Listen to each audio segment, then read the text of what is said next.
आउनु भएको पाहुना त सधैँ छिने हो नि त कहाँ बाहिर बाहिर जाने तपाईँ त्यही त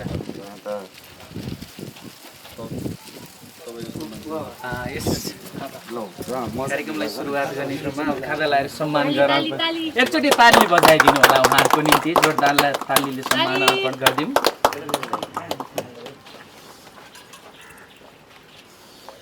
आजको प्रमुख अतिथिज्यू जगदीश नरसिंह केसीज्यूलाई एकचोटि जोरदार ताली सम्मान अर्पण गर्दै यस रिबनलाई काटेर होइन म त यता हो दिने सर एकछिन यता सबै छिरौँ ल ल आजदेखि चाहिँ प्रमाणित भयो कि अन्त चाहिँ यो होइन दाइ लाउनु त्यही फरक पर्दैन ल आजबाट दुधचेश्वर खबर प्रणालीको औपचारिक रूपमा उद्घाटन भएको छ। सम्पूर्ण उपस्थित सधैँभरि दुधचेश्वर बाबाले रक्षा गरून्, दुधचेश्वरले सबैको रक्षा गरून् होइन। सत्य र तथ्य खबर आओस् होइन दाइ। सत्य तथ्य निष्पक्ष खबरको लागि सधैँभरि अन्याय नहोस् होइन दाइ। निष्पक्ष खबरको लागि दुधचेश्वर खबर सधैँ अग्रपङ्क्तिमा होस्। एक मिनट है, तपाईँलाई एउटा मैले के प्रश्न सोध्न चाहेँ भनेदेखि आज हाम्रो लगभग यो 63 सालमा स्थापित भइकन आज ओपनिङ कार्यक्रममा आइरहँदाखेरि तपाईँले 2-4 शब्दले के चाहनुहुन्छ? जस्तो नुवाकोटमा धेरै विकास गर्नुभयो, नुवाकोटमा धेरै अगाडि अग्रपङ्क्तिमा निस्किनु भयो, आज 1-2 शब्द राखिदिनु होला मिडियाको बारेमा। आगामी दिनहरूमा हामी कसरी जाउँ? तपाईँको सुझाव सल्लाह खोजेँ मैले।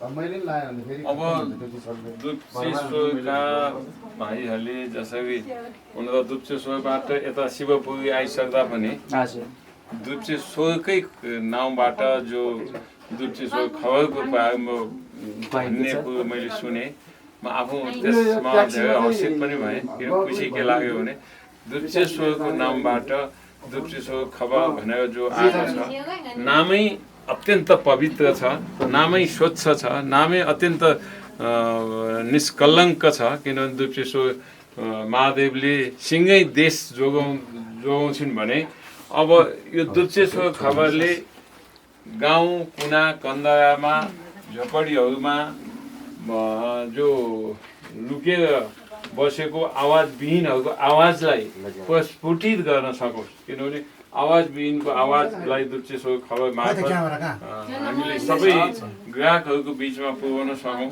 दर्शकको श्रोताहरूको बिचमा पुर्याउन सकौँ। किनभने यो पवित्र नामलाई हामीले कतै पनि कुनै पनि कोणबाट बदनाम हुने काम पनि नगरौँ। पत्रकारिता भनेको पत्रकारिता गरौँ, तर पिच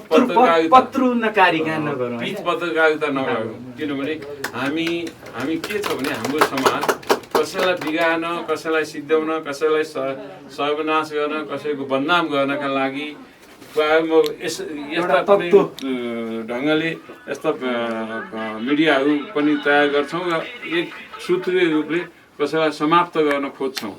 तर यो दुधचेश्वर खबरले सही सत्य तथ्य निष्पक्ष ढङ्गले सबै समाजभित्र रहेका कुडा कर्कटलाई समाप्त गर्दै सही र सत्य आवाजलाई जनताको बिचमा ल्याउन सकोस्। यही मेरो दुधचेश्वरको वासी म, दुधचेश्वरमा जन्म भएको, दुधचेश्वरको पाउमा जन्मेर आज यो ठाउँसम्म पुग्नका लागि दुधचेश्वर महादेवको धेरै ठुलो आशीर्वाद प्राप्त भएको छ।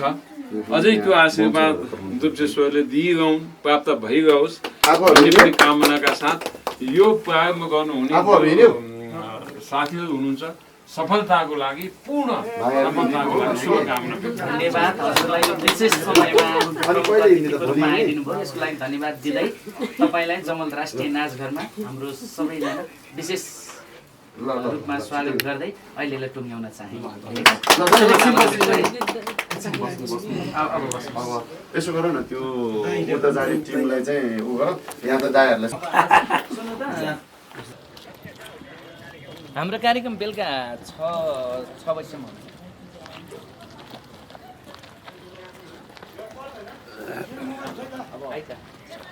हजुर निक्लिनु भयो?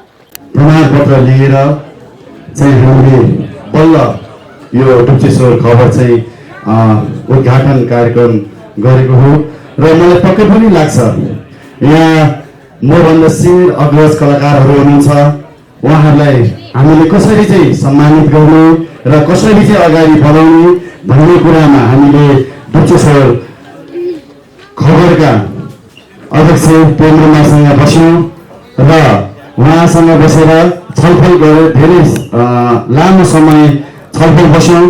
छलफल बसेर हामीले कसरी यो डुप्चेश्वर खबरलाई कसरी अगाडि बढाउने र हामीले कलाकार साथीहरूलाई कसरी चाहिँ सम्मानित र सम्मान गर्ने भन्ने कुरामा धेरै छलफल बसेर हामीले एउटा निर्णय टुङ्गो लगायौँ। माया ब्युटी क्विनका सम्पूर्ण कन्टेस्टेन्टहरूलाई पनि यथास्थानमा आसन ग्रहण गरिदिनको लागि हार्दिक निवेदन गर्न चाहन्छु। यसै गरी miss and Mrs Kohinoor Nepal 2026 को सम्पूर्ण कन्टेस्टेन्टहरूलाई पनि यथास्थानमा आसन हामी ज्ञात अज्ञात सम्पूर्ण सहयोगप्रति सम्मान व्यक्त गरेर 1 मिनट हामी मौन धारणले अगाडि बढाउँछौँ, जसको निमित्त सरिकिँदै दिनको लागि अनुरोध गर्दछु। यहाँलाई विशेष अतिथिको लागि स्टेजमा आमन्त्रण गर्न चाहन्छु, जसले विश्वकपसम्म नेपाललाई चिनाउन सफल भएको छ। नेपाल आर्मीबाट बिलङ